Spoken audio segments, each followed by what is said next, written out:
Hey friends, my name's Steve Guttenberg. I am the audiophiliac. This is the Buchardt S300 MkII SE speaker. It's a Danish company. I got turned on to this speaker from Sean over at Zero Fidelity, and a big shout out to him because he discovered something great. I don't think he discovered it, but he's the one that I learned about it from. And I think it's an amazing speaker.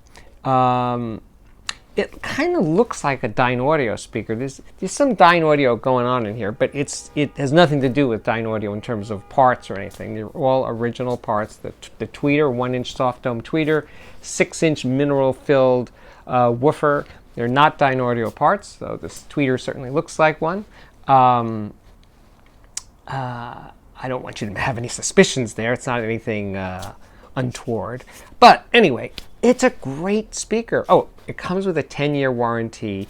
And as I said, the company's based in Denmark, but they ship all over the world and with free shipping to you. And if you change your mind within 30 days, you can ship it back with free shipping. So you got zero risk in trying out this speaker. And you should try out this speaker. It's $1,200 in the US. And I gotta say, it really sucked me in. It just has, it has beauty. That's what it does. It does beauty.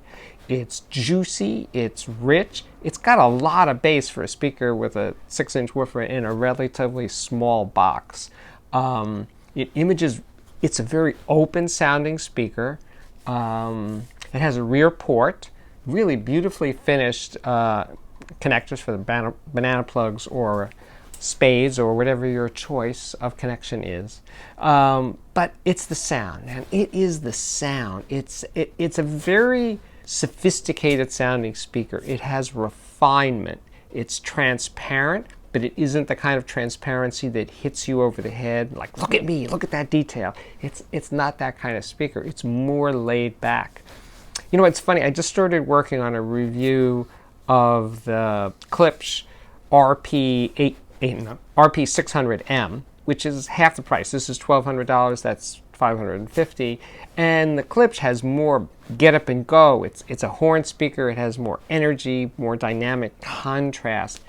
But this speaker has palpability. It has solidity to the sound that is really engaging. It's one of those speakers that makes a lot of recordings that are kind of iffy sound really good. It's a very easy listening speaker, but it's not boring, not by a long shot. It's a fun speaker.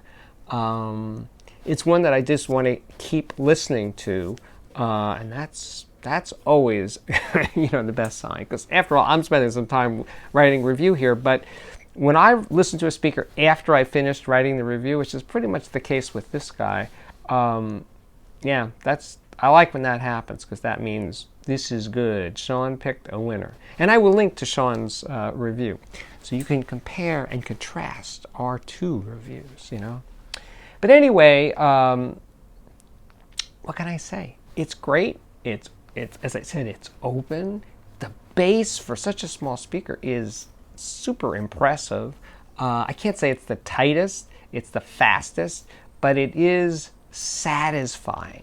Actually, when I was playing some Bob Marley music, the bass was surprisingly tight. It's one of those speakers that makes some recordings surprise you with the bass, that there's more of it than you thought, that it's tighter and clearer than I thought.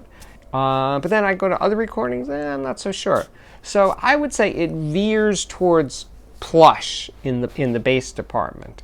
The tweeter is very refined. And one of the things that Sean pointed out in his review that I fully concur with is that he likes these speakers firing straight ahead. In other words, no toe in. And I do too, or maybe a little bit of toe in. And the more you toe them in, the brighter that the tweeter gets. So it's kind of like you can tune the brightness to taste by altering the toe in. I did speak to the people at Buchardt, and they sort of say, yeah, it really should be aimed straight ahead, but they're not going to come to your house and knock down the door if you're towing them in. So it's up to you how you want that tweeter to sound. It's a beautifully finished box. It's not showing up so well in this black box hard to take pictures of, but it's kind of a slate, set of a satiny black. There's also a satin white, I think it's satin, but a white version of the speaker for the same price.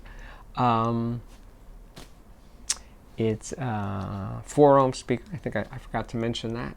And I think my work here is done.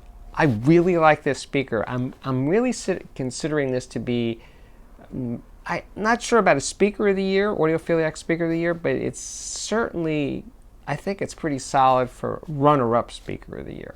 Certainly for $1,200. I don't think it has any competition. So there you have it. I know that most of you have never heard of this company, as I didn't until Sean did his reviews about it. He did more than one, actually.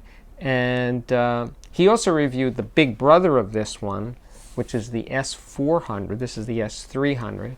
And I will be doing the S400 probably late this year, early next year. That's a more expensive speaker. About the same size as this speaker.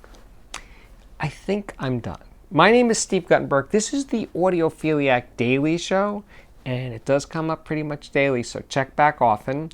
And if you subscribe, which I urge you to, when you subscribe, you'll have the option of hitting this little bell, which is a notification thing that they have on YouTube. So you get a notification every time I post a new video, which will be, as I said, daily, right? So anyway, share them, like them, do all that social media stuff that the kids are into, and I will see you back here at this spot maybe tomorrow. Thanks for watching.